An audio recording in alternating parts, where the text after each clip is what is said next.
Chers web auditeurs, bonjour et bienvenue sur No Name TV, l'émission qui ne porte pas de nom. Je vous accueille aujourd'hui au bureau de la dissidence pour un lever de rideau sur l'état des lieux de nos scènes artistiques françaises, plus particulièrement celles dont les vibrations ont pour ambition de nous faire rire. Rire à perdre haleine, mais de l'humour à la haine, il n'y aurait qu'un pas, selon un cercle de liberté d'expression tracé au compas, réglé par un autre cercle, d'amis celui-là, un cercle d'amis qui fait trépasser tous ceux qui lui préfèrent les rectangles de la scène et ne comprenant pas que l'on arrondisse les limites de la liberté d'expression. La scène en danger, chers web auditeurs, c'est le thème de notre émission du jour. En effet, aujourd'hui en France, des artistes ainsi que leur public sont pris à partie physiquement. D'autres sont contraints de jouer dans un bus suite aux annulations illégales de leur spectacle.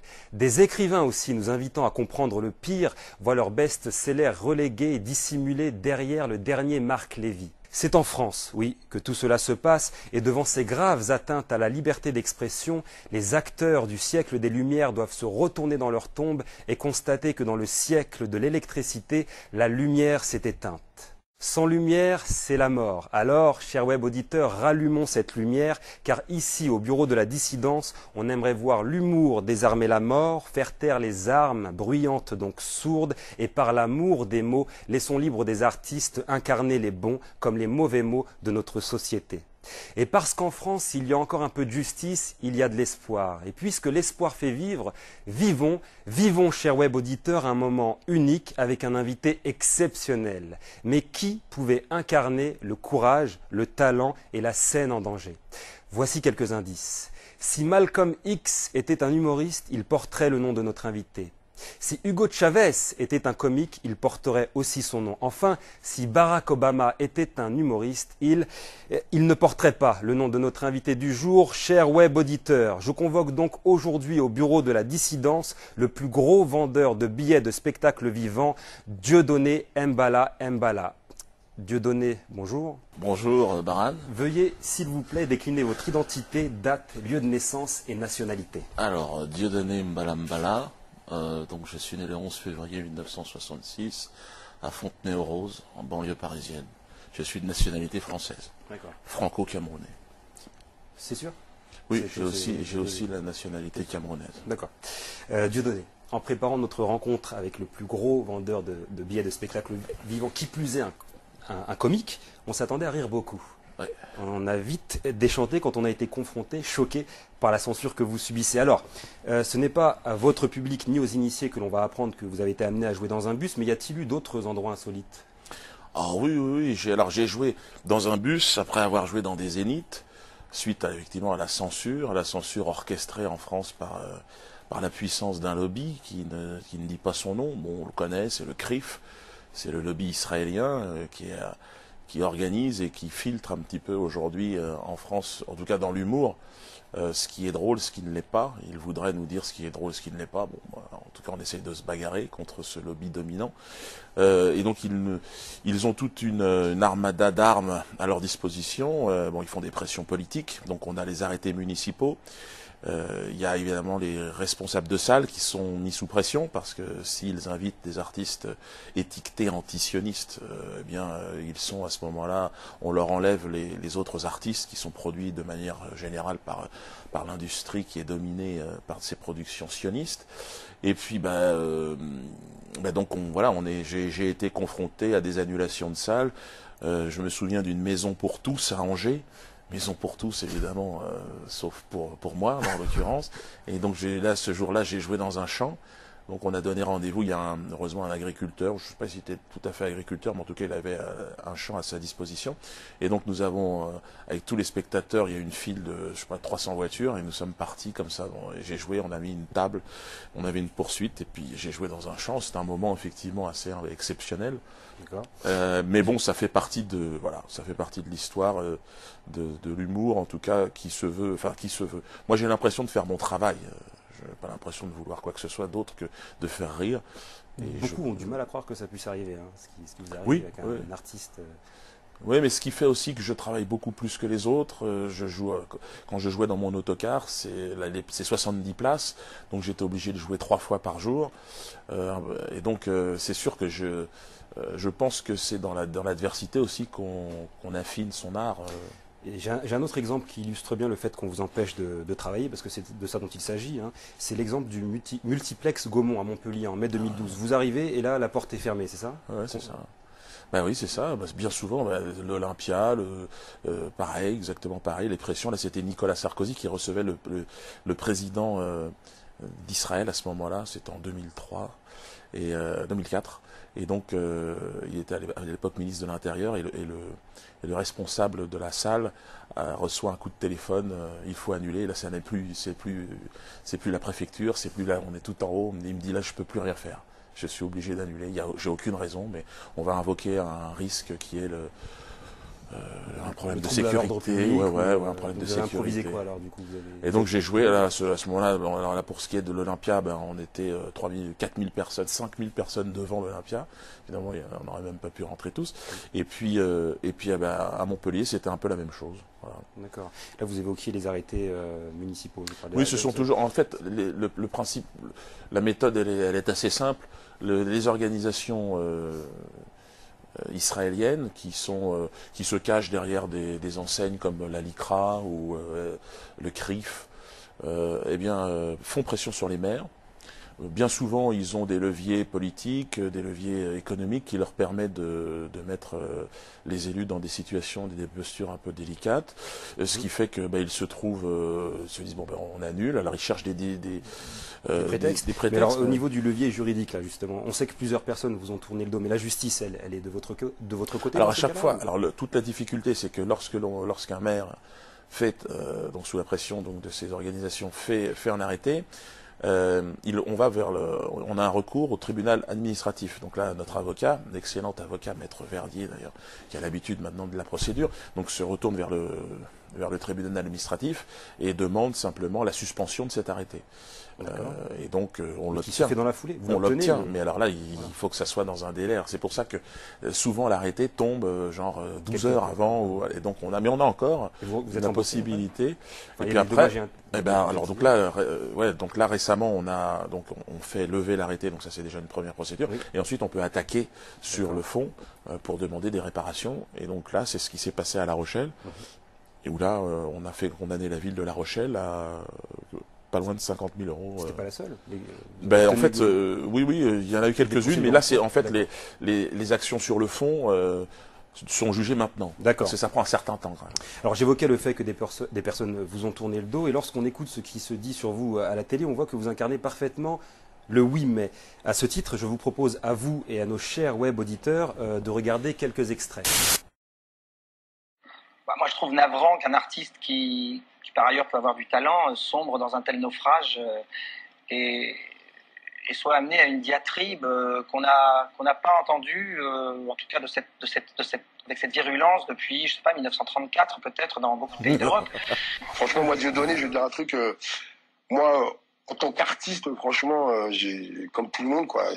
Le mec, il est drôle, il est brillant et tout. Mais là, je me demande s'il n'a pas confondu combat et fond de commerce. Moi, j'aime beaucoup Dieudonné, mais on dit toujours qu'on peut rire de tout, mais pas avec n'importe qui. Et je crois qu'il a fait une petite erreur là-dessus. Mais en tout cas, je pense que c'est de loin le meilleur. Je trouve qu'il avait, et il a sans doute beaucoup de talent. C'est un des meilleurs. Ben oui. Oh, c'est très compliqué cette histoire, parce que il est infréquentable maintenant. Même si c'est un des types qui me fait le plus rire, je pense même que c'est un des meilleurs, si ce n'est le meilleur dans son genre. C'est un gâchis affreux. Et je lui dis, je te demande juste une chose pour faire le film, est-ce que tu es antisémite ou est-ce que tu l'es pas? Et il n'a pas été capable de me répondre, il m'a dit c'est plus compliqué que ça. Je lui dis alors laisse tomber, on se voit plus et tout, tu feras pas le film avec moi. Juste qu'il serait dans une autre époque, il ne sera pas fait taper dessus comme il l'a fait. Maintenant, ce qu'il y a fondamentalement derrière ce qu'il est en train de penser aujourd'hui et ce qu'il cultive aujourd'hui, effectivement c'est très contestable et je ne le trouve pas fréquentable, d'ailleurs je ne le fréquente plus. C'est le meilleur d'entre nous. Il a les couilles de dire ce qu'on pense. Alors, moi je vous trouve, vous le savez bien, je vous ai toujours trouvé très drôle et en plus très bon comédien. Et je suis un peu désolé, pour vous dire la vérité, je vous parle amicalement, je suis un peu désolé de vous voir vous enfoncer là-dedans, parce que c'est peut-être la dernière fois que je vous invite, Diodo. Si je ne suis plus invité, je ne serai plus invité. Mais je ne peux pas aller contre ma conscience et contre ma dignité. Je ne peux pas. J'ai une dignité, j'ai une conscience. Donc, c'est le meilleur, c'est le plus fort, le plus talentueux, mais quoi alors, Dieudonné? C'est drôle de toute façon de retrouver ces images parce que c'est vrai que moi j'ai 46 ans, je le rappelais tout à l'heure, et c'est tout un cheminement qui m'ont amené aujourd'hui effectivement à jouer dans des bus, mais à retourner aujourd'hui encore dans des zéniths. Le chemin artistique est un chemin semé d'embûches, et là je me retrouve aujourd'hui dans cette situation. Je ne l'ai pas réellement cherché, les choses se font comme ça assez naturellement. Moi j'ai toujours continué à travailler et essayer de trouver ce qu'il y avait de plus drôle, ce qui me faisait rire en tout cas. De ces réactions, je remarque que la plupart sont aujourd'hui dans une situation artistique, un chemin artistique laborieux. Bon, alors peut-être que j'ai raté mon insertion dans l'univers du show business, mais ça n'a jamais été un objectif. Quand j'entends Bruno Solo me dire Dieudonné, antisémite, est-ce que j'ai pu te répondre? Justement, c'était ça, ça s'est vraiment passé comme ça, parce qu'il est vraiment venu vous demander, Dieudonné, êtes-vous antisémite? Non, mais il a romancé un petit peu les choses. J'étais prévu sur son film, et puis il y avait des pressions. Lui tenait à ce que je participe. Moi, d'ailleurs, j'étais pas forcément, je n'ai pas dit oui, d'ailleurs, je me souviens. Et puis je sentais qu'il y avait des pressions. On avait fait une lecture, et puis là, il m'a expliqué que autour de l'antisémitisme, c'est lui-même qui m'avait, Bruno Solo, je me souviens, il m'avait dit qu'il y avait un antisémitisme d'extrême droite, d'extrême gauche. C'est lui qui avait développé cela, et bon, je lui avais dit que je ne me sentais pas concerné par tout cela, ni par l'antisémitisme, ni par le judaïsme. Tout cela me paraissait les deux faces d'une même pièce qui ne me concernait absolument pas. Donc voilà, je suis ni juif ni antisémite, et j'ai le droit d'exister. D'accord. Vous avez remarqué, vous avez la cote avec Clara Morgan. Oui, j'ai vu. Vous l'aviez déjà vu cette? Oui, on m'en avait parlé. Je ne l'avais pas vu, mais on m'en avait parlé. Je n'avais pas vu cette scène. Bon, c'était. Alors, au-delà des attaques et des commentaires des uns et des autres, je rappelle que ce qui nous a le plus choqué, ce sont les obstacles que vous avez à surmonter pour monter sur scène. J'ai essayé d'illustrer votre situation par ce tableau. La scène en danger, qui s'inspire du tableau La Scène, qui représente Jésus et ses apôtres. Alors ici, après que nos apôtres aient joué à la chaise musicale et qu'ils se soient retrouvés à des positions différentes de celles du tableau original, je les ai remplacés par des personnalités en fonction des qualités des uns et des autres.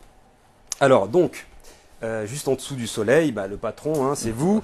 Ici, sur votre gauche, à la place de l'apôtre Thomas qui symbolise le doute religieux, on a mis quelqu'un qui, lui aussi, remet en cause certaines valeurs morales, Dominique Strauss-Kahn. Et un peu plus loin, sur votre droite, un personnage très important, Judas, qui aurait été un traître. On l'a remplacé par Bernard-Henri Lévy. Et enfin, à la place de Pierre, surnommé le Roc, on a Alain Soral, qui, on peut le dire, est un peu celui qui a initié la grande église de la dissidence. Et je vais citer donc les autres apôtres, et je laisse à qui le veut de rentrer dans plus de détails. Alors on a Kémy Séba, Elie Semoun, Jackie, que vous aurez reconnu, Ahmed Moualek, pour le côté fraternel, Manuel Valls, Éric Zemmour, Hugo Chavez, et moi-même, là. Dans une posture d'ailleurs assez délicate. Alors, est-ce que, si on avait... je vous avouerai que j'ai beaucoup hésité entre Elie Semoun et Bernard-Henri Lévy pour Judas. Si j'avais mis Elie Semoun, j'aurais été un peu dur avec lui. Alors moi qui suis de culture chrétienne, je dirais qu'ils ont tous trahi à un moment donné. Pierre, le premier des apôtres, va trahir 3 fois avant que le soleil ne se couche. Et c'est vrai que me mettre à la place de Jésus, c'est un peu inconfortable, mais dans l'humour en tout cas, et par rapport au projet humoristique que j'ai, je me reconnais. Je me reconnais, moi, dans la foi chrétienne. C'est quelque chose que même si l'Église chrétienne a trahi, selon moi, le message du Christ, je crois profondément qu'il y a une résurrection, et que cette résurrection, elle est en chacun d'entre nous. Alors, dans tous ces personnages, il y a du bon et du mauvais. Mon fils s'appelle Judas. Je pense que Judas, c'est celui qui représente l'homme, c'est l'être humain. C'est cette capacité. Nous trahissons tous Jésus chaque matin et toute la journée, et jusqu'au soir, jusqu'au coucher. Donc, il est très difficile vivre sur le chemin qui conduit au don ultime, celui de se donner à l'humanité comme il l'a fait. Alors après, bon, chacun a sa vision de cela, mais d'ailleurs je pense que Jésus aujourd'hui, dans les conflits qui bouleversent le monde, aura une position qui serait très différente de ce que l'on entend. Je pense que Jésus et l'islam, d'ailleurs, c'est quelque chose pour moi qui forme la même chose. D'accord, donc en gros, Elie Semoun trahit un peu comme tout le monde peut trahir dans... Alors moi, la trahison... Oui. Bon, on a mis BHL au final. Hein. BHL, c'est la trahison, je pense que c'est la trahison... c'est certainement le personnage le plus noir, le plus obscur, celui qui est attiré par ce qu'il y a de plus obscur dans l'homme, quoi. L'exécution de la famille Kadhafi, la haine, il vit dans une haine incroyable, quoi. C'est-à-dire la haine de l'autre. Et alors, d'ailleurs, ce mot, comme par transfert psychologique, il l'emploie systématiquement. Il parle de la haine. Il fait pourtant ce qu'il veut. Hein. Et non, c'est un criminel. C'est un jour, si l'idée d'une justice s'impose, il devrait être jugé, tout comme les autres, pour ce qu'ils ont fait là, notamment au peuple libyen. Il fait partie de ces figures étonnantes, cette façon un peu romanesque d'amener la guerre, quoi. C'est assez étonnant. La guerre sans l'aimer. Tout ce qu'il fait est extrêmement risible. C'est pour ça que moi je vis dans une époque... Même son film, vous l'avez vu? Oui, mais tout ce qu'il fait est très mauvais, et systématiquement de très mauvaise qualité. Et c'est très amusant d'ailleurs, parce que bon, il est extrêmement riche. Une partie, d'ailleurs, la plus grande partie de sa fortune lui vient de sa famille, qui a fait commerce dans le bois précieux africain. Ils ont participé évidemment à l'exploitation de ces richesses naturelles de l'Afrique, en volant évidemment très largement au peuple africain. Et donc aujourd'hui, qu'il entraîne encore une fois la puissance sioniste à bombarder, à tuer les Africains, bon, bah, c'est quelque chose. C'est une guerre. Nous sommes en fait dans une forme de guerre, comme d'ailleurs Jésus était au milieu d'un conflit, mais alors il avait évidemment cette façon d'élever le débat à un niveau où là, au-dessus c'est le soleil, comme on dit. Au-dessus c'est le soleil. Et alors justement, est-ce que vous collectionnez, avez-vous à la maison des tableaux ou d'autres œuvres d'art que le fisc ne vous aurait pas encore volé? Non, j'ai jamais eu de tableau, si ce n'est ceux de mes enfants. Donc le fisc, là, non, ils ne sont pas intéressés. Non, j'ai jamais eu de... Alors, si, j'ai un copain, j'ai un tableau, j'ai un copain d'ailleurs de Dreux, Michel Talata, et donc j'ai quelques tableaux de lui. Autrement, non, pas un collectionneur particulier, d'accord. Non, si, j'ai quand même ces tableaux. C'est vraiment un artiste. Vous lui avez acheté? Oui, je lui ai acheté. Je prends le risque de penser que vous avez au moins chez vous un album de rap. Et à ce titre, je souhaiterais partager avec vous une découverte No Name TV. C'est un rappeur qui fut avec son groupe Lasmala finaliste des tremplins MCM, entre autres. Il va nous interpréter aujourd'hui en exclusivité 2 extraits de son futur album. Et juste avant, je vous propose d'écouter un extrait de son titre Droits de l'homme, sorti en 2006 chez Crystal Records et distribué dans toute l'Europe. Musique. L'heure collecte des sommes, pas des sources mais bien des hommes. C'est bien une âme qui nous anime, qui sont l'avenir plus dans ma zone. L'heure que c'est que des mômes, pas des rats mais bien des mômes. C'est bien une arme qui cache à l'ombre et ouais, bien plus dans ma zone. L'heure collecte des sommes, pas des sources mais bien des hommes. C'est bien une âme qui nous anime, qui sont l'avenir plus dans ma zone. L'heure que c'est que des mômes, pas des rats mais bien des mômes. C'est bien une arme qui cache à l'ombre et ouais, bien plus dans ma zone. L'heure collecte des sommes. Je rappelle que ce titre est téléchargeable sur l'iTunes Store et sur le site internet de l'émission. Fakir LC, c'est à vous. FLC. Ok.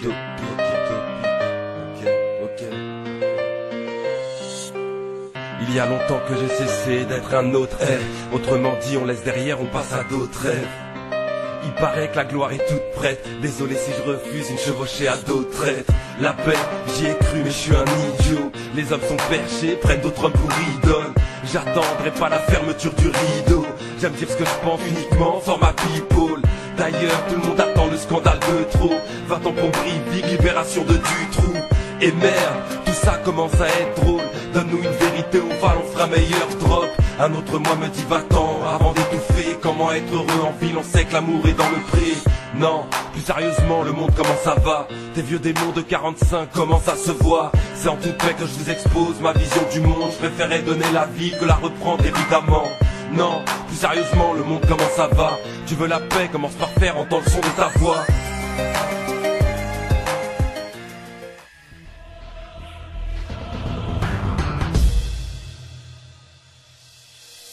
Ce ne sont que quelques mots sur des images. Ok, coupe le son car ce qu'on entend il ferait plus que leur grimace. Ce ne sont que quelques mots sur des images, quelques fragments de victimes pour un flagrant délit de rage. Peut-être c'est ce qui nous laisse en héritage. Peut-être que leur violence m'effraie car ma seule arme est lyricale. Ce ne sont que quelques mots sur des images dramatiques et l'avenir dramatique et ce virage. Ce ne sont que quelques mots sur des images. Et quand la mort s'empile, collatéral et le dommage. Peut-être que leur trêve a deux visages. Et qu'en destruction il y a juste un problème d'atterrissage. Ce ne sont que quelques mots sur des images recouvertes d'un voile de soie. La finance nous dévisage. Ce ne sont que quelques mots sur des images. Dites-moi comment fuir quand mon cœur est ancré dans ce paysage.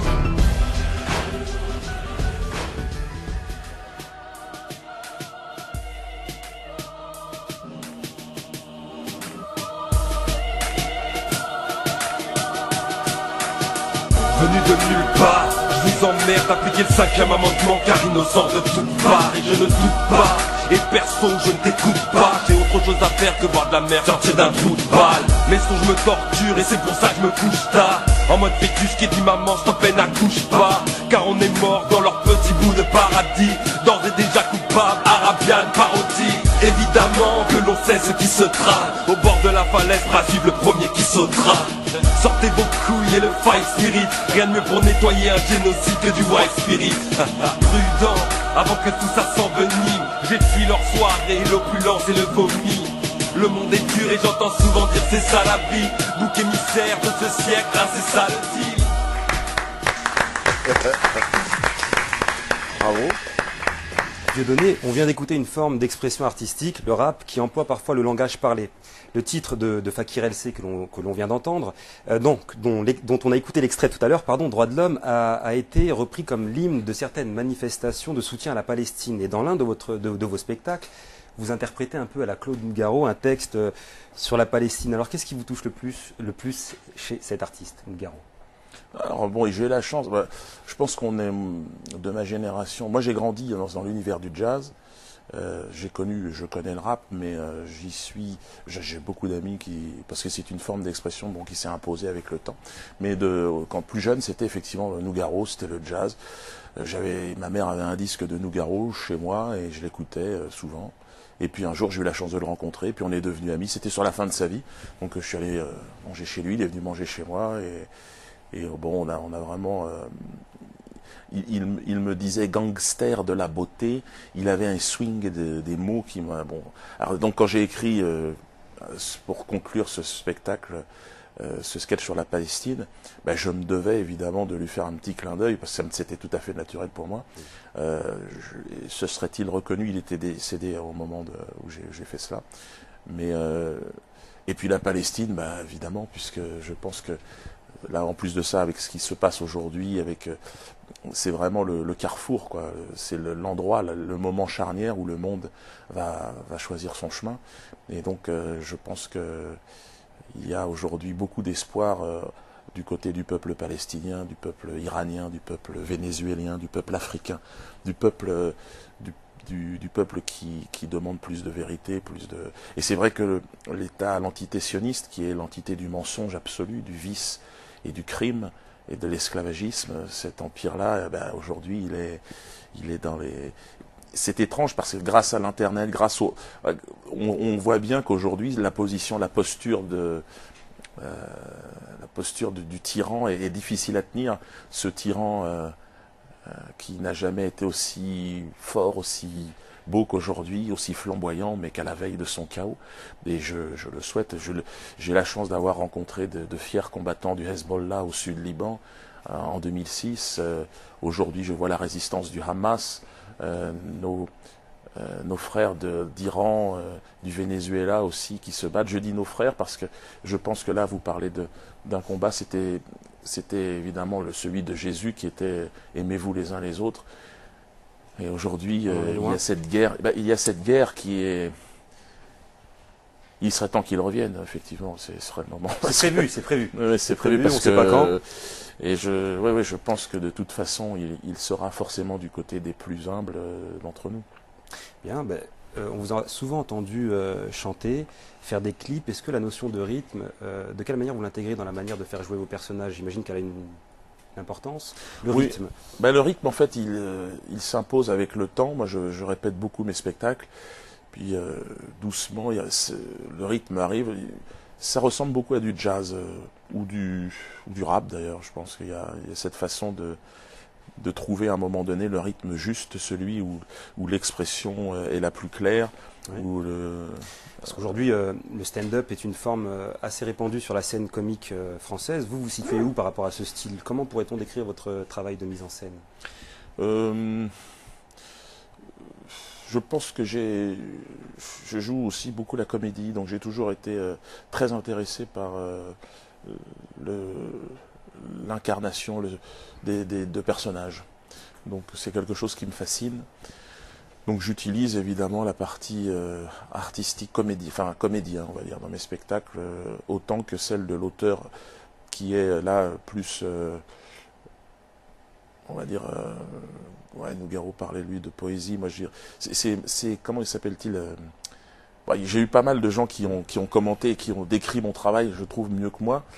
Aimé Césaire évidemment, qui me disait « Rire avec la souffrance nègre ». Oh, quelle idée incroyable, vous allez déranger du monde.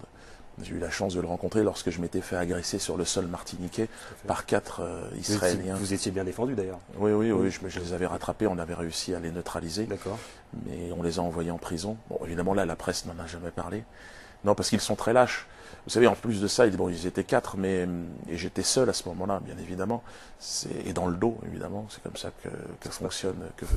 que fonctionne Israël, de manière générale. Et donc, il suffit qu'ils tombent sur des hommes qui simplement sont animés par la justice et la raison, et ils ne peuvent pas faire grand-chose.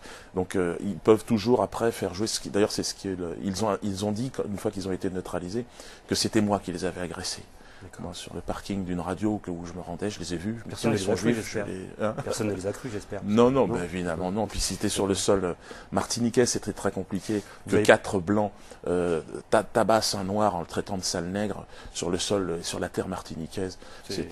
C'était ambitieux. Mais cela dit, c'est ce qu'ils font en Palestine. D'accord. Et vous parliez de la souffrance des nègres, c'est l'expression que vous avez prise tout à l'heure. C'est le lien entre tous vos spectacles? Quel est le lien, en fait, entre tout, Moi, je pense que je suis dans le marronnage, je suis un humoriste descendant d'esclaves. Donc évidemment, ça dérange de coloniser. Je suis pas là pour culpabiliser le petit blanc de la campagne qui, le pauvre, lui aussi est un esclave. J'en suis parfaitement conscient. Mais il y a une tradition de dignité, de chevalerie aussi chez les esclaves. On appelle ça le marronnage. Et moi, je suis nègre debout, c'est-à-dire un noir debout. Voilà. D'accord. Pas forcément dans la posture de victimisation, mais plus dans la tête. Non, parce que la posture de victimisation, elle est prise. Elle est occupée depuis très longtemps. C'est une entreprise très lucrative qui a permis la création d'un État voyou, d'un État menteur, d'un État où le vice, le trafic d'organes, la pédophilie est monnaie courante. Cet État, c'est Israël. Et on a bien vu d'ailleurs le président de la République, quand ça s'est passé là, à Toulouse, quand il reçoit Benjamin Netanyahu. Pour moi, c'est un sketch. Ça dépend l'éclairage et la façon dont vous regardez les choses. Vous parlez du moment où extraordinaire. Ce monsieur chante en hébreu, Vive Israël. Avec le président de la France. Ça n'a pas choqué qui est là. On a l'impression d'avoir un petit toutou qui est là, et puis qui le caresse sur la tête, et puis va jouer avec des crottes de nez. Et d'ailleurs, même lui est obligé, à un moment donné, à la fin, de dire oui, quand même, il exagère. On sent que sa révolte, c'est de dire oh doucement, quand même. Bon. Alors que la vérité, il aurait fallu que quelqu'un lui crache à la gueule. C'était la réponse la plus pacifiste et la plus claire, ou une chaussure, au moins une babouche dans la tronche. On aurait fini à Guantanamo, là. Oui, parce que cette histoire de l'école juive de Toulouse, voilà un sujet pour l'instant qui n'a pas été encore utilisé par les humoristes.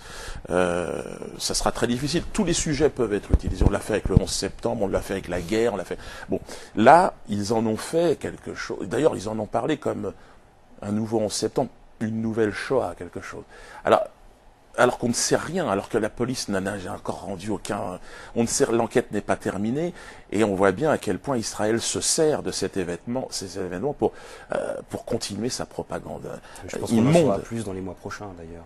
On en saura peut-être un jour quelque chose, et d'ailleurs, l'implication même de cet État voyou dans cette opération, on verra bien. Et de toute façon, c'est vrai qu'aujourd'hui, dans cette affaire Mera, la seule chose dont on peut être sûr, c'est que Toulouse, ça existe.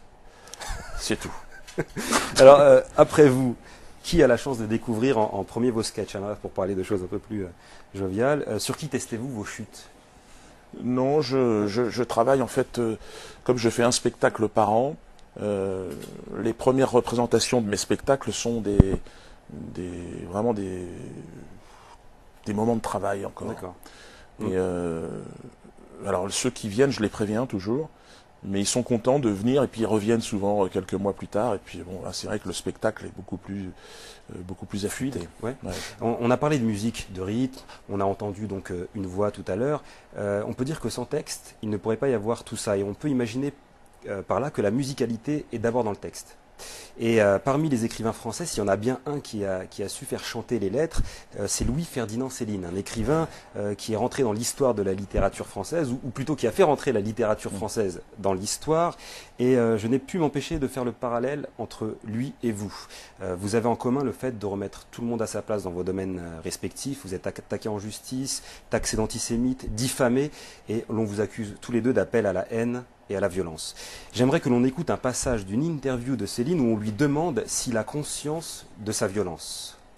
Image. Je ne me vois pas violent du tout. Oh, mais pas le moins du monde, je n'ai jamais été violent. Je m'en soigne avec beaucoup de douceur, si j'ose dire. Tous ceux qui m'ont approché, j'ai sauvé énormément de gens et d'animaux. À la guerre, j'ai vécu dans bien des milieux. Et bien violent, je dis, j'ai vécu dans la violence. Mais moi-même, je ne la veux absolument pas. Et les livres très fâcheux que j'ai pu écrire étaient faits justement contre la violence. Je sentais une guerre venir et je dénonçais les motifs de la guerre et les suites. L'histoire m'a donné raison, mais pas les hommes. Dieudonné, on vous accuse d'appel à la haine et à la violence. Parfois, vous répondez quoi? C'est tellement... Parce que vous dites souvent que rire, c'est d'abord pour éviter de prendre les armes. Je vous ai entendu dire ça. Oui, moi je pense que je suis un humoriste qui essaye de faire son travail convenablement. Ça n'est pas aux officines israéliennes qui ont pignon sur rue aujourd'hui en France et qui convoquent chaque année nos politiques, qui organisent la vie politique dans ce pays, de me dire ce qui est drôle et ce qui ne l'est pas. De toute façon, il est clair que l'humour d'un esclave sera toujours différent de celui de l'esclavagiste. C'est clair que je ne les fais pas rire. Donc pour eux, mon rire est violence dans la mesure où je les mets face aux injustices dont ils sont responsables. Et donc... ça les fait pas rire. Non, ça ne les fait pas rire parce que c'est étrange. C'est la première fois, d'ailleurs, je pense, dans l'histoire, c'est pour ça que nous sommes à un tournant de civilisation, que le pouvoir est entre les mains de gens de pleurnichards. C'est-à-dire que d'habitude, c'était par la force des armes que les peuples s'étaient imposés aux autres. Et là, il y a effectivement une nouvelle aristocratie sans aucune noblesse qui est arrivée au pouvoir par le vice, par le mensonge et par la pleurniche, par la victimisation absolue. Et donc, moi, toutes les condamnations que j'ai dû assumer, c'est parce que nous avions à la barre... Vous êtes plus souvent condamné d'ailleurs que... Non, en fait, de manière générale, j'ai plutôt gagné mes procès, mais il y a maintenant les associations évidemment israéliennes qui sont derrière chacun des procès que je dois assumer, parce que c'est à chaque fois évidemment du temps perdu. Bon. Mais il y a tout le temps ces associations qui viennent pleurer. Et c'est au nom des victimes de la dernière guerre mondiale, des victimes juives, que je suis condamné. C'est-à-dire qu'il y a une entreprise, une industrie de l'Holocauste qui génère encore énormément de profits. C'est-à-dire qu'ils demandent en plus à être rémunérés, ils demandent à être payés systématiquement. L'argent étant évidemment... Et là, ça coûte cher? Ben là, la dernière fois, c'est 20 000 euros. Je suis condamné à 20 000 euros au nom de la souffrance, au nom de la pleurniche internationale. Par rapport à un clip, une chanson, c'était... Choananas. Choananas. Qui est quand 20 même 000 euros. Une chanson... Ça coûte cher le clip? Vous vous rendez compte? C'est-à-dire que je suis condamné, moi, pour Choananas, et de l'autre côté, évidemment, vous avez des gens comme Roman Polanski, dont le ministre de la Culture de ce pays nous dit que non seulement il est accueilli à bras ouverts et on lui offre tous les budgets de la République pour réaliser ses projets. Alors, de temps en temps, je me dis, effectivement, j'aurais dû droguer une jeune fille et la sodomiser en direct à la télévision. Peut-être qu'on aurait trouvé ça drôle. Alors, je vous ai posé. Et on m'aurait trouvé talentueux. Peut-être. Je vous ai posé. Alors, je vous aurais placé à la place de DSK, du coup. On aurait changé un peu les rôles. Alors, je vous ai posé la question. Polanski, d'ailleurs, c'est un petit peu, si vous voulez, une certaine façon d'aborder aussi la communication, une certaine façon de voir les choses et de voir le monde. Mais moi, je pense que leur maladie, elle vient aussi du fait qu'ils eux-mêmes sont arrivés à un degré de folie où ils se croient absolument tout permis. Et je ne pense pas que, finalement, moi je préfère voir effectivement ce genre d'individus se retourner, essayer de comprendre, parce que qu'est-ce qui les a amenés à être comme ils le sont aujourd'hui? Il a écrit un livre, je n'ai pas lu, mais... Je suis très inquiet. Parce que j'ai entendu qu'ils avaient négocié, là, elle va toucher 4 millions. Je suis très content. D'accord, je ne savais pas. Je crois qu'elle va toucher près de 5 millions d'euros. Je trouve ça bien pour elle, parce que, bon, c'est terrible ce qui lui est arrivé, mais bon, sa vie va changer, et je sais que j'ai entendu plein de choses, puis elle est critiquée pour avoir... Moi, personnellement, je pense que c'est bien. Alors l'argent, évidemment, c'est quelque chose, c'est un serpent, mais je pense qu'elle mérite aujourd'hui d'avoir une autre vie, parce que ça a dû être très très difficile pour elle. Là, j'ai vu, même, parce qu'évidemment, le malin, les avocats de Strauss-Kahn sont allés jusqu'en Afrique pour trouver des... C'est vraiment absolument ignoble. Hein. C'est difficile de voir clair dans cette affaire, quand même. Oh bah c'est très simple, je veux dire, elle s'est fait violer de manière... Pour moi, c'est une évidence absolue. Et puis... Et puis lui-même, je veux dire, si aujourd'hui il paye, il paye, pourquoi faire? S'il ne l'avait pas violée, il ne paierait pas. Non, mais je pense qu'il sait ce qu'il a fait. Alors après, pour lui, dans sa conscience, est-ce que c'est un viol? Est-ce que ça n'est pas une conscience? A-t-il une conscience? Comment ça se passe? Je vous ai posé la question sur la violence tout à l'heure, parce que malgré votre non-violence, vos spectacles sont accueillis par parfois 200 CRS, ou alors on peut voir vous et votre public être expulsés d'une salle de spectacle. Alors est-ce que parfois vous culpabilisez de la violence de vos adversaires qui finit par toucher votre public? Non, ils n'ont jamais, le public n'a jamais été... Il y avait une jeune fille, je crois. Oui, une jeune fille, c'était effectivement au tout début, c'est la seule fois où il y a eu, c'est une jeune Marocaine qui était là au spectacle et qui a reçu un gaz lacrymogène lancé par la LDJ, qui n'est pas... Voilà Manuel Valls, là, qui laisse ce genre d'organisation agir encore en France. Et effectivement, ils ont même poignardé un commissaire de police dans une manifestation. Bon, c'est la démonstration, s'il était encore besoin de le prouver, qu'il y a effectivement, nous sommes aujourd'hui sous domination de ce lobby israélien, de ce lobby sioniste. On le voit, le dîner annuel du CRIF, c'est la grande messe abjecte. Là, j'ai vu que quand vous dites on le voit, il faut... Dans l'esprit, ça paraît pas... Oui, les gens ne sont pas encore informés. Doucement, les gens s'informent et ils voient. Voilà, le pouvoir a du mal, parce qu'évidemment, à s'afficher, à s'assumer. Il s'assume maintenant un peu plus, on le voit. Bon, la guerre entre Copé et Fillon, c'est l'expression même, si vous voulez. Fillon parle d'une mafia. Je pense qu'il a servi cette mafia, il avait cru lui aussi évidemment, Monsieur Fillon, qu'il en faisait partie, mais non. Non, il n'en fait pas partie, et je pense qu'il s'est aperçu de cela, et c'est toujours comme ça, c'est ce que disait aussi Raymond Barre. Tous les deux, on sait en commun, ils ont été premiers ministres de la France. Et ils sont, Raymond Barre avait dit, toute ma vie, le lobby juif m'a emmerdé.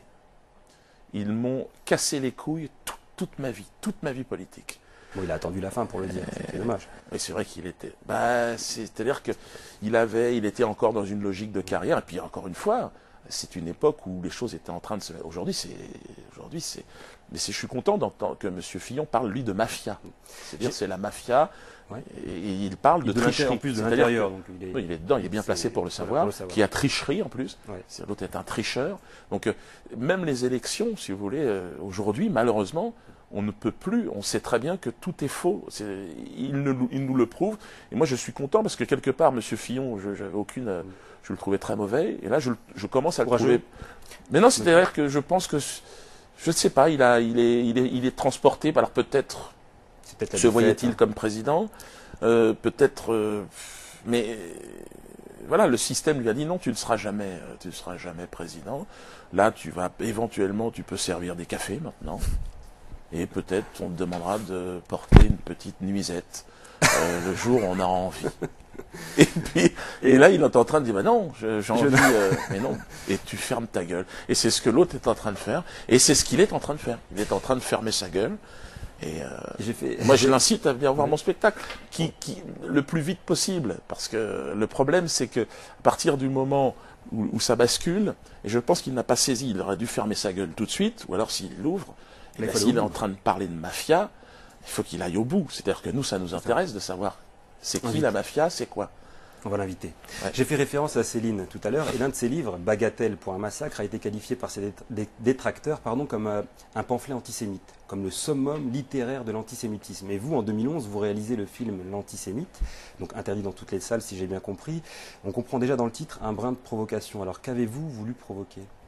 Non, mais l'antisémitisme est un sujet extraordinaire dans la mesure où ce mot est hallucinant.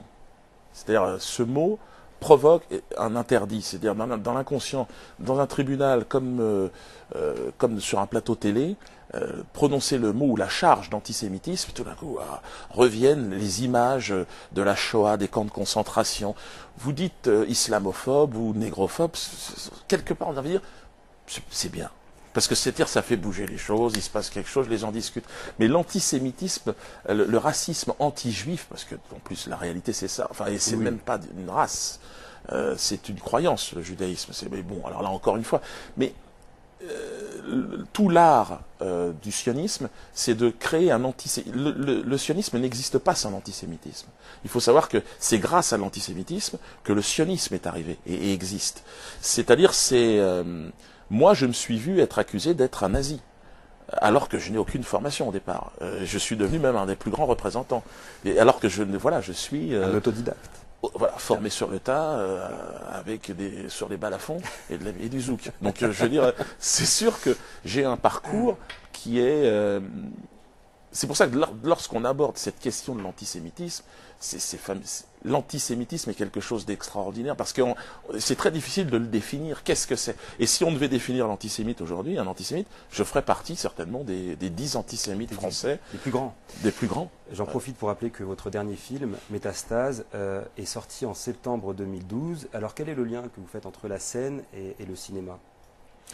Moi, c'est l'Iran qui m'a donné envie de faire c'est le cinéma iranien qui m'a amené à faire du cinéma. Un film, une rencontre? Ouais, c'est-à-dire que j'ai été membre d'un jury de courts-métrages à Téhéran, et puis j'ai vu tout un tas de jeunes artistes, réalisateurs, et je me suis dit qu'en fait, le problème ici, c'est que comme l'industrie du cinéma, l'hollywoodisme, on va dire, est complètement entre les mains du cinéma sioniste, c'est-à-dire que de toute façon, il suffit de regarder les films. Le méchant, c'est le méchant arabe, le méchant noir maintenant. Enfin, maintenant, ils ont de plus en plus le chinois, le russe, et toujours le gentil juif qui ami et copain des plus humbles et qui va trouver la solution pour sauver le monde. Et ça, c'est quand même incroyable quand on regarde ces films-là. On dit mais comment ça se fait que c'est toujours il n'y a pas un gentil. Eh ben, c'est parce que les producteurs sont juifs. C'est d'ailleurs Woody Allen qui dit les Oscars, c'est la plus grande fête juive des États-Unis. Wow. Oui, mais c'est-à-dire que c'est pas moi qui le dis, c'est lui. Et c'est vrai que c'est étonnant. Et ça n'est pas être antisémite de dire ça. C'est que les Juifs ont droit à un cinéma s'ils veulent, s'ils se reconnaissent dans cette communauté, on va dire, religieuse. Mais nous avons le droit, nous qui ne sommes pas juifs, à avoir aussi notre cinéma. Or, le cinéma qui n'est pas juif est un cinéma qui est vu comme antisémite. Et alors, lorsqu'un jeune Iranien veut réussir un film et être vu à Hollywood, il faut qu'il soit critique sur la société, enfin sur la politique iranienne. Et là, tout de suite, il est récupéré, il devient un génie, on lui donne un Oscar. Les Oscars, c'est comme les prix Nobel, c'est de la merde. C'est-à-dire, c'est quelque chose, c'est un titre de collaboration. Et pour moi, la pire des insultes, ce serait d'être nominé à un César, un Oscar ou une merde dans ce genre-là. La Légion d'honneur. Parce que la Légion d'honneur, c'est ça. C'est-à-dire que là, on vous agrafe. Un pins. Voilà, c'est ça, un pins, esclave docile de maison. Et moi, je n'en veux pas, évidemment. Et j'espère, ça serait la plus grande insulte. Évidemment, je le refuserai. De toute façon, je n'en aurai pas. Mais je serai là pour vérifier. Ouais, ne vous inquiétez pas. Dieudonné, je ne vais pas vous demander de choisir entre le cinéma et la scène, mais je vous propose à vous et à nos chers web auditeurs de passer au moment du choix.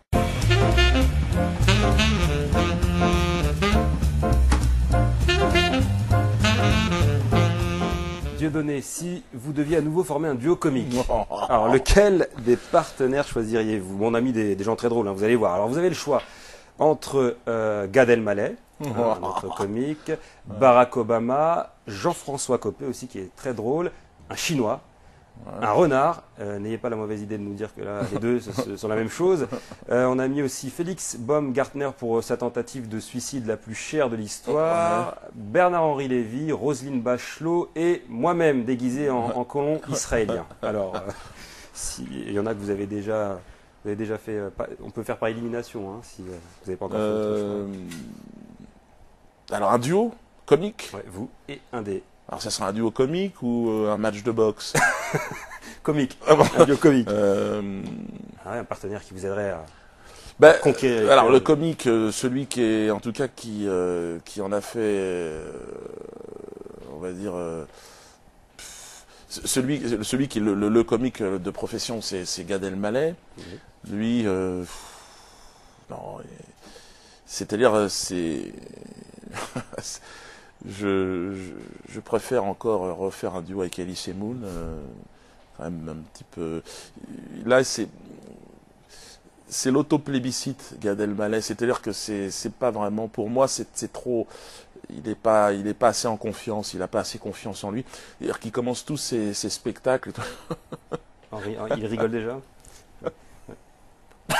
Ça, oui, ça marche. Ouais, ça marche. Mais voilà, le problème, c'est que c'est 70% de son spectacle. D'accord. Donc c'est fatigant. Vous l'embauchez pas. Non. Barack Obama. Barack Obama. Marionnette. Ouais, marionnette. Ouais, il est propre, il est lisse. Il a des chemises bien repassées. D'accord. Nègre de maison, quoi. Mais que, voilà, moi je suis un nègre des champs. Bon, j'ai quand même plus de sympathie pour un esclave que pour un maître. Jean-François Copé. Oui, en ce moment il est un maître esclavagiste avec le sourire de l'esclavagiste. Et donc lui, c'est sûr que ça serait plus drôle sur un tatami ou. D'accord. Pour exprimer peut-être autre chose. Chinois, là il suffit d'aller au Cameroun. Il y a des villes entières maintenant. Des Ils panneaux, s'investissent. Ah oui, c'est incroyable à côté du village dont je suis originaire là. C'est incroyable la présence. Ils vont parler la langue. Ils vont juste que parler la langue. Non, pas encore, mais j'espère qu'ils vont s'ouvrir un peu plus qu'aujourd'hui là. Mais en tout cas, oui, les Chinois, c'est un vrai sujet de comédie. Donc, s'il y avait un humoriste chinois, je pense que j'aimerais bien faire un truc avec lui. Ouais. Je pense. D'accord. Vous aviez le renard. Le renard, ouais. Bon. Ouais, le renard, je passerai parce que j'aimerais bien, pourquoi pas, j'ai déjà une petite chèvre, moi. D'accord. Biquette. Ouais, Biquette. Alors, Biquette, le renard. Le renard, c'est vrai que c'est assez, il y en a pas mal dans ma région, j'habite à la campagne et moi, j'en vois malheureusement écrasés sur la route souvent. Par vous? Non. J'ai essayé d'en sauver un jour, un petit bébé renard, avec mon fils, et il l'a ramassé et tout, et puis, bon, il est mort. Bon, c'est triste. Allons-y. Ensuite, on a Baumgartner, on a ah Bernard. Ouais, c'était intéressant, lui, son saut. Bernard, ouais, c'est intéressant parce que Bernard, c'est l'inversion totale de. C'est l'imposteur absolu, quoi. C'est-à-dire. Là, on est en promo, vous serez carré. Là, en promo, le milliardaire. Ouais, ce serait pas mal. Au moins un duo avec un face à face, juste une discussion. Je pense que ce serait quand même intéressant pour moi et puis peut-être pour lui. C'est vrai que ça fait partie des gens. Je pense que c'est le cynisme poussé. Puis là maintenant que c'est un criminel de guerre avec ce qu'ils ont fait en Libye, j'aurais vraiment des choses à lui dire. D'accord. Puis on a Roselyne Bachelot. Non, là, vraiment, ça n'exprime absolument rien pour moi. Et puis, moi, déguisé en colon israélien. Non, moi, c'est ce que je fais depuis toujours, un duo avec moi-même. D'accord. Donc, on one-man show. Donnez-moi ma chance, je peux être... Ah, toi, c'est moi, là, c'est Baran. pardon. C'est moi, déguisé en colon israélien. J'avais compris que c'était moi en tant que moi. Non, alors si c'est Baran, c'est ce qu'on vient de faire, excuse-moi. Non, mais j'avais, comme je me reconnaissais, je me suis dit, moi, c'est moi. Mais j'avais pas vu, comme je n'ai plus. De loin, c'est. Non, je vois pas du tout. J'avais cru que c'était Mbala, d'ailleurs. Et c'est Baran. Baran et Mbala, ça pourrait. Baran, oui. Alors un duo, alors sur une scène, ce serait délicat, mais là, c'est ce qu'on est en train de faire. Ça se passe plutôt bien pour l'instant. Dieudonné, on vous a souvent vu monter sur scène avec une bouteille isotherme. Je me suis toujours demandé ce qu'il y avait dedans. Et pour répondre à ma question, je vous propose à vous et à nos chers web auditeurs de passer à la sortie sucrée. Dieudonné, alors habituellement, thé ou café, il y a quoi dans cette bouteille isotherme? Alors j'ai toujours mis du thé avec du miel. C'était une recette de grand-mère qui voulait que ça pouvait me permettre d'avoir les... Et puis à l'époque, j'avais peut-être un stress, c'est que d'avoir les... Parce que j'avais eu 2-3 extinctions de voix. Et quand on fait un one-man show, l'extinction de voix, c'est le cauchemar. On peut s'en sortir quand on a un micro, comme aujourd'hui, là, parce qu'on peut parler tout doucement comme ça. Eh bien, c'est carrément catastrophique. Puisque le one-man show, comme son nom l'indique, on est seul et en fait, il n'y a que la voix pour transmettre les informations. Thé et miel, alors. Thé et miel. Et alors aujourd'hui, on m'a suggéré d'autres solutions, des petites pastilles, des machins. Donc, ça fonctionne? Ouais, ça fonctionne. Pour l'instant, je croise les doigts, je n'ai pas eu d'extinction. Alors, à quoi ressemble votre public? A-t-il évolué? Non, oui, alors moi j'ai évolué, ça fait plus de 20 ans que je fais ce métier. Le public, il a évolué avec moi, mais il est relativement jeune, assez masculin, c'est vrai. Plutôt un public de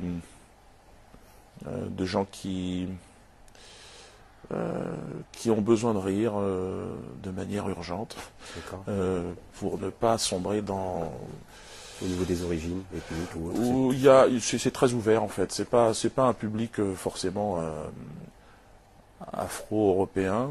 Il y a, c'est pour une bonne moitié, je dirais. Et puis l'autre moitié, c'est un public plutôt jeune, plutôt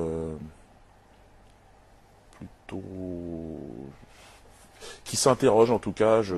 Beaucoup de jeunes gens qui s'interrogent et qui ressentent une certaine injustice dans cette société, puis qui trouvent que l'humour c'est une façon aussi de transcender un sentiment d'injustice. C'est votre moteur dans les moments difficiles? Moi, en tout cas, c'est ma religion. C'est quasiment ma religion. Si je devais en trouver une aujourd'hui, c'est la distance. C'est trouver le maximum de distance. Et le rire permet de relativiser beaucoup les situations les plus délicates. Alors, il y a des situations désespérées où c'est toujours délicat d'amener du rire, mais de manière générale, et on a eu des grandes leçons. Là, récemment, il y a un jeune homme qui avait le cancer, qui a le cancer, et Romain, il s'appelle, il est suisse. Il est venu, on l'a invité, puisque mon dernier film est sur le cancer. Et puis, il était devant sa machine, je ne sais plus comment ça s'appelle, une énorme machine qui lance des rayons laser sur le cancer. Et il était devant sa machine, il faisait une petite quenelle comme ça. Et donc, je crois qu'effectivement, il va mieux maintenant. Alors, je croise les doigts pour lui. On voit une petite pensée à Romain. Mais je crois que l'humour, la dérision, si on a déjà de l'humour et on a du recul sur sa propre vie, sa propre existence, il y a une thérapie par l'humour qui permet déjà de traiter certains cas de dépression nerveuse, mais aussi des cas plus lourds comme des tumeurs cancéreuses. Vous avez évoqué la religion, c'est un thème que vous abordez. De ce point de vue-là, de votre spiritualité, avez-vous évolué? Avez-vous déjà le temps de vous poser des questions existentielles? Et si oui, quelle réponse vous donnez-vous? À part le rire. Oui, moi je vous ai dit, en fait, je suis un esprit libre parce que pour faire rire, il faut être un peu un aventurier. Hein. On voyage dans cette société, on essaye de trouver les tabous les plus croustillants pour pouvoir s'amuser et jongler avec.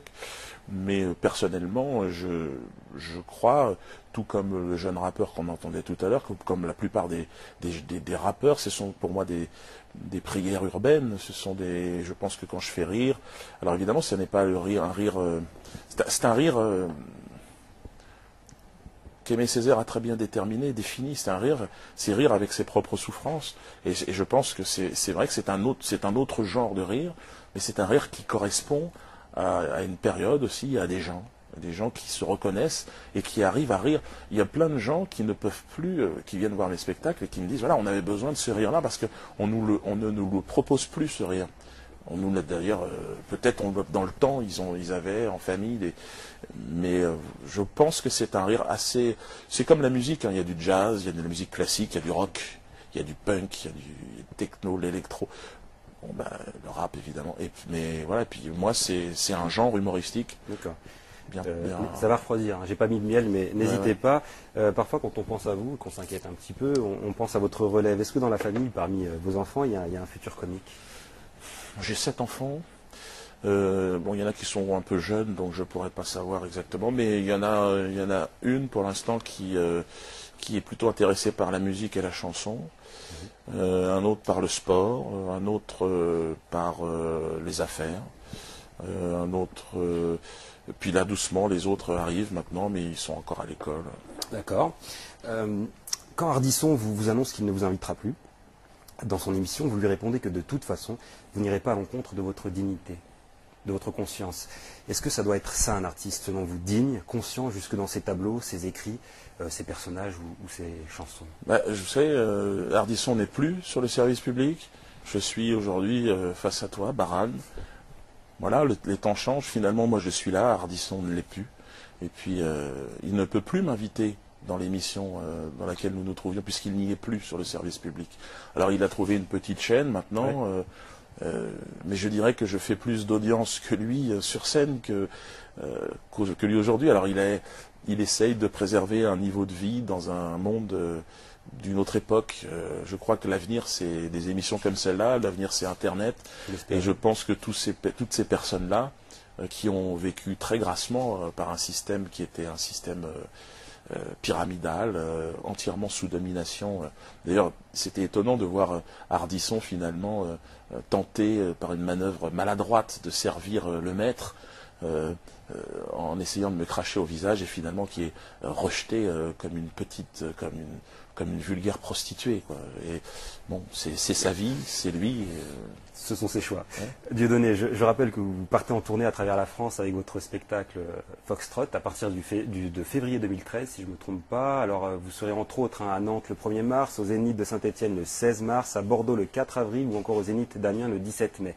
Je rappelle également que votre bande dessinée Yacht People, sortie en septembre 2012, est toujours en vente sur le site internet, votre site internet, et est réalisée en étroite collaboration avec le dessinateur Zéron et Alain Soral, dont on oublie trop souvent de dire qu'en plus de penser vite, il a de l'humour et que c'est un artiste. Ouais. Dieudonné, oui, un mot sur... Oui, tout à fait. C'est avant tout, je pense, un artiste, un auteur, voilà, bon, c'est un ami, mais c'est surtout quelqu'un qui, à mon avis, a un talent d'auteur, quoi. Et c'est bien que là, aujourd'hui, en tout cas, on s'est retrouvés sur ce projet-là. C'était notre première collaboration sur le terrain artistique. Et je pense que c'est là où on est le plus performant. D'accord. Dieudonné, merci. Nous avons été heureux et très honorés de vous avoir accueilli ici au bureau de la dissidence. Chers web auditeurs, vous l'aurez compris, la scène est en danger, alors mobilisez-vous et surtout n'hésitez pas à nous faire part de vos avis les plus dissidents sur le site internet de l'émission nonametv.fr. C'était No Name TV, l'émission qui ne porte pas de nom.